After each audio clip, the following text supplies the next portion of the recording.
Yo guys, how you doing? DurtyBirdz are back. We're going to talk NFL draft. We're going to see how our two teams did in the first several rounds. We're going to start off with the Eagles, Bengals team obviously. Yep. And they traded out of the first round for the second year in a row. I'm not sure you weren't happy with it at the time. Well, yeah, if you check that video, you can see like I was like barely even saying anything because I was pretty mad. But now that I went back and I really thought about like the value, like next year it's gonna be a big draft, so hopefully they can use the 2 seconds they'll have, maybe move up and get like Michael Crabtree or somebody like that. I mean, I guess I can dream, but yeah.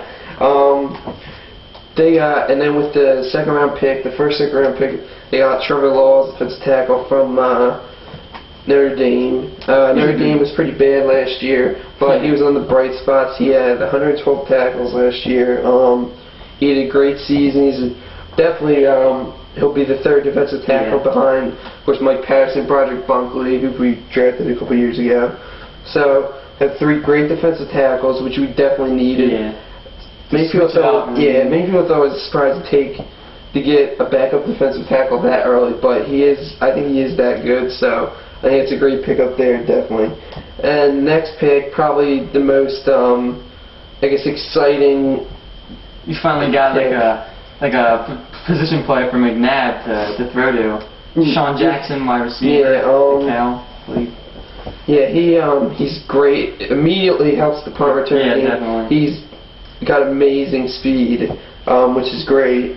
So that definitely helps the special teams right away. And then we have, and then he'll be on offense as well. Probably be more. What do you think? Yeah, so do you think he'll be number 3 behind Brown? He might. I mean, he'll probably only play like 15 to 20 snaps a game, but I think that's enough because he's got the opportunity to go downfield and just go get it, outrun everybody, and gives you the opportunity for the big play, which I think they've definitely been lacking because Reggie Brown's not really a down the field guy. Curtis kind of is, but pretty fast. But I think Deshaun Jackson definitely gives us that threat, and I think definitely in the second round it's worth the pick. I didn't think he was worth it in the first round, but definitely in the second round.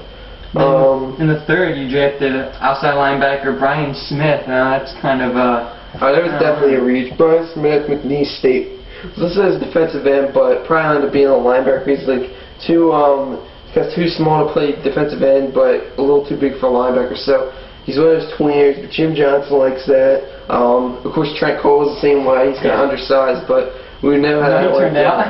Yeah, he's an excellent pass rusher. So hopefully it'll be the same thing. But there was a couple guys that we took from small schools. We took someone from Wheaton, and then we took, we took somebody else from small school. I forget who it was, but we took some small school guys. Hopefully this guy will work out and just be another, maybe get him in the rotation for defensive ends. It's really, what do we have besides Trent Cole? Abumiri, who knows if that'll work out. I think he'll be pretty decent, so I'm not really worried about that. But then you got Jaquay Parker, whatever, you change his name to Parker, but and then he's not bad. He's pretty good. I don't think he'll be a starter though. I think probably be Abumiri, but and outside of that, I mean, who do they really have? I mean, McDougal will probably get cut and stuff like that. So I think that would definitely help to get defensive end, but it was kind of a reach. He was projected to go in the 4th probably. So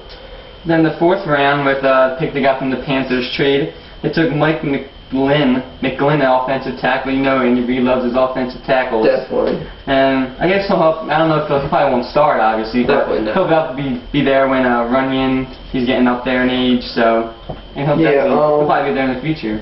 Probably what they got. He's with Pitt, he pretty big defensive tackle, but I think if they developed him, he can be a good fixture on the line. Yeah, like you said, John Runyon.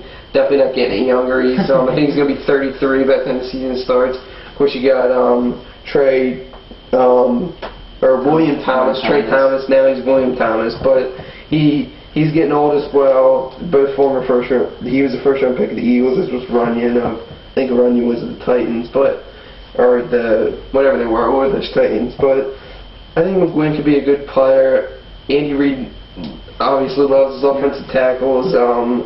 Probably because he looks like one. It could be one. Okay.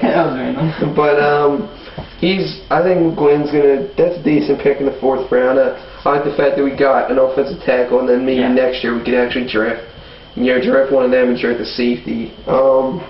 Another 4th you got from the Vikings, a trade I believe in the 2nd round. Yep. You got Quentin Demps, a free safety. I think that's a good pickup for you. You know, Dawkins is getting older, so I think he'll fill in for him in a year or two when Dawkins. Yeah, I think of course we got Dawkins is getting old, as you said. Then we got Quentin Michael on the other side. It's pretty good. But really, behind Dawkins, we don't really have that much. So Quentin Demps is a decent player. I thought he could have went even in the 2nd or 3rd round. Kind of fell a little bit. So I think it's a great value pick. So okay, if he doesn't work out next year, then go out and get they can go draft Taylor Mays from USC or somebody like that. Because there's a lot of safeties in next year's draft class. Or Ron Roll from Florida State. So okay, all I got is coming out next year, even if he doesn't work out. But with the UTEP, he was a pretty solid player. I just think it's a great pickup, address that position that we definitely needed to address. Yeah. Overall, I think I give the Eagles draft probably a B+, because they did address their needs. I mean, picking up Deshaun Jackson, I think 47th overall is a pretty good bargain. Trevor Law's another great defensive tackle to have in the rotation. Hopefully, Gwynn, Brian Smith, Demps, hopefully they work out. And then we got the felon Jack Ikenukwe, I think his name is, from Wisconsin, the corner. Towards ACL at the combine, so he isn't really even going to hit the field this year. But say if he can get past the character issues and get out of trouble, he could be an excellent player, and that'd be a great bargain. It is a great pick. It is a great risk. Maybe a little high because they could have probably had him in the 6th or something, 6th or 7th. I didn't even know if he'd get drafted, but if it works out, I won't be complaining. But he turns out to be a big player, and hopefully he'll get back on track, and hopefully all these guys work out and become solid contributors to the Eagles franchise. And get to the Super Bowl in a year or two. Hopefully we can get there. Kind of thought we'd get a wide receiver, but we didn't. So, I mean, there's still the summer, but probably not. I think we're going to go with what we have. But even with what we have, I think we definitely are going to be a contender. You can still trade Lido, but I think that's cool. We have 3 great quarterbacks. That's going to definitely be big with the 3 quarterbacks.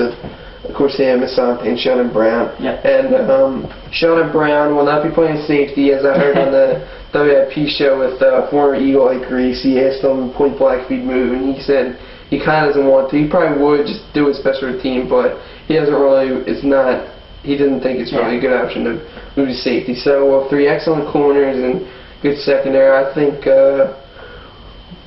we'll be doing better next year. So. That's it for the Eagles draft recap. We'll be back to analyze Atlanta's draft class as well.